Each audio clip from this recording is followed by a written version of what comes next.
So in the same way that the theory is that as the universe cooled, something condensed out. So empty space isn't empty. It's full of Higgs particles, if you like, or a Higgs field. Wow. So this means this space. Now, it's not just space between the galaxies, it's in this room, that every square metre of this room is full of the Higgs field. And our fundamental particles, the electrons, let's say, in our bodies, interact with that Higgs field. And in that process, they acquire mass. So it's the mass generation mechanism. It's why some particles are massive, like electrons and quarks, and some things like photons are not massive. They're massless, and they travel through the universe at the speed of light.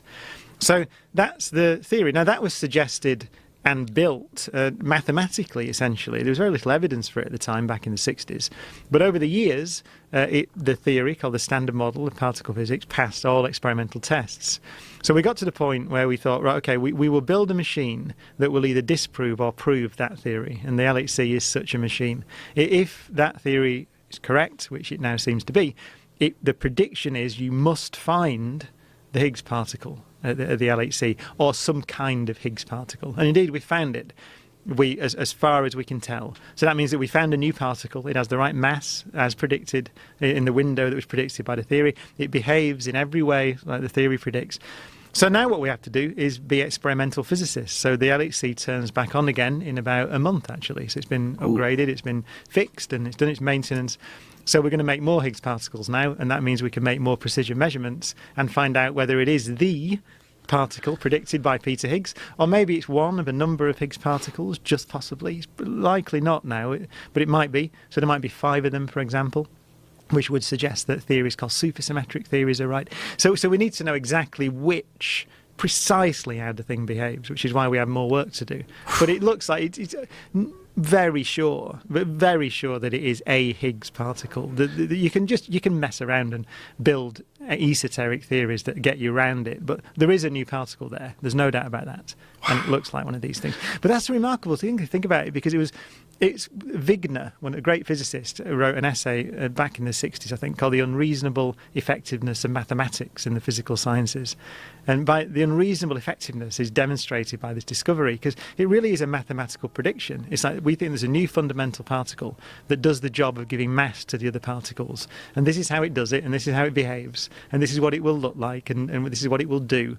And then 50 years later, you build the biggest machine ever built, 16 miles in circumference. Most of it's in France, a bit of it's in Switzerland. 10,000 scientists, 150 countries. You accelerate protons, the nuclei of hydrogen, around this thing at 99.999999% the speed of light. Wow. They go around the 16 miles 11,000 times a second. We can collide 600 million of them together every second to recreate the conditions that were present less than a billionth of a second after the universe began. Photograph it in the biggest digital cameras ever built. The one I work on, called Atlas, is 40 meters in diameter. Huge, vast thing. 7,000 tons of digital camera in a cavern the size of St. Paul's Cathedral underneath the ground in Switzerland. And you find it. You find this thing that this guy, Peter Higgs, working with many other people, predicted to exist 50 years ago because he did some sums. And so it's real. So the universe does behave like that. There is a condensate in the vacuum. It is a Higgs condensate. It does give mass to the other particles. So it's a tremendous testament to the power of human reasoning, I think. And it means that we understand physics. It means that that's one of the important things about it. It means that our understanding of fundamental physics is not horribly wrong at the moment. It's good enough to predict something like that, which is a remarkable achievement.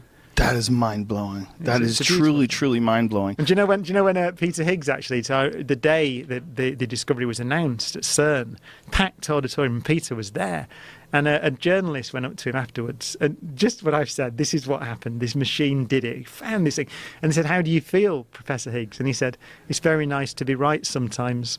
That's what he said. Brilliant, understated. That's about as much. Is he British? The Large Hadron Collider also figured out or proved quark gluon plasma. Yeah, so that's a later explain that in the universe, in the history of the universe. So way after the Higgs mechanism kicks in, you have a period when it's still too hot for protons and neutrons to form. So the building blocks of atomic nuclei are protons and neutrons. So a proton is made of 2 up quarks, or quarks, and a down quark, and a neutron is made of 2 downs and an up, and then some other stuff in there, gluons and things like that. But the universe went through a phase when it was too hot for that to happen. So you get this plasma, this sea of the free quarks and the gluons and all these things just before it gets cold enough to condense into protons and neutrons. And we investigate that by colliding heavier things than protons together at the LHC. So we can do silver atoms or silver nuclei or lead nuclei and things like that. The LHC can do that. And it produces this about a millionth of a second after the Big Bang, so quite a long time. Quite a long time. This is a lot has happened in that point. Relatively so we can do that as well and see how that phase of the universe behaved. And that stuff is supposed to be just immeasurably heavy, right? Oh, the atomic nuclei. Yeah. I mean, if you look at... So an astrophysical example would be a neutron star, which is basically a big nucleus, nuclear-dense material, the end point of a collapsed star when it's run out of fuel. If it's not too big. If it's too big, it'll turn into a black hole. So a neutron star would be 1.5 times the mass of the sun, let's say, something like that. But it would be a radius of 10 miles. So it would easily fit in the LA metropolitan area, right? But it would have the mass of the sun or greater. So that's an atomic nucleus density. That's how you can imagine it. Something as massive as the sun compressed into something 10 miles across. And we see these things all over the universe. Neutron stars are fascinating things. But, someone online was explaining it. Some physicist was explaining that if you had this quark gluon plasma and it was the size of a sugar cube, it was some ungodly amount of weight. Yeah, I mean, you couldn't even imagine it. Mount Everest, that kind of. It would be like Mount Everest. Yeah, I can't quite remember, but it's something enormous. You broke my brain. Well, if you think about it, all our mass is in. You alluded to it earlier. Our mass is in the nuclei, and if you got all our atomic nuclei, mining your nuclei and stuff them together into that density, it would be a grain of sand or something less size. So you could. I mean, you think about the universe. I mean, the modern theories of the Big Bang, we talked about earlier, these inflationary cosmology theories, they suggest that the entire observable universe, which has now got 350 billion galaxies in it, was at some point the size of a baseball or less. So we imagine, or we speak of, in modern physics, we have theories that address the time when the entire observable universe was something that you could hold. So you've got enough energy in there to make 350 billion galaxies, each with 200 billion stars. And it's remarkable that we're not quite there with the laws of physics, but we're not far. Those are the that's the physics we're doing at LHC.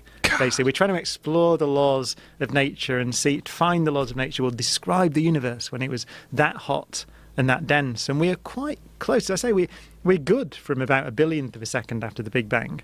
Then that's where we have our theories that talk about the Higgs boson and things like that. And so we understand that very well. So the challenge now is to get back beyond that. And that's where string theory attempts to live, which you mentioned earlier. String theory, we don't know if it's right. We have no evidence that it's an approach to trying to describe the universe before those times when our current laws work.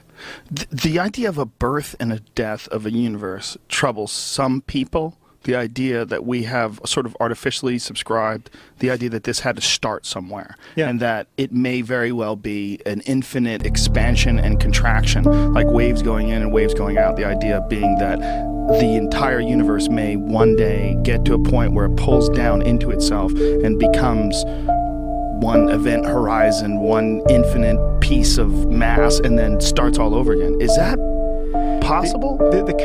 If you look at how the universe is expanding at the moment, then it is accelerating in its expansion. So the measurements tell us that the expansion rate itself is getting faster, and we have a name for that. We call it dark energy. And of order 65-70% of the energy in the universe appears to be taken up in driving this increasingly fast expansion. And so that looks like, if nothing happens, then that becomes dominant. So it continues to accelerate in its expansion. And in the end, you get something that looks like this inflationary period that I said may have existed before the universe was hot and dense. So it looks like that looks like what's happening at the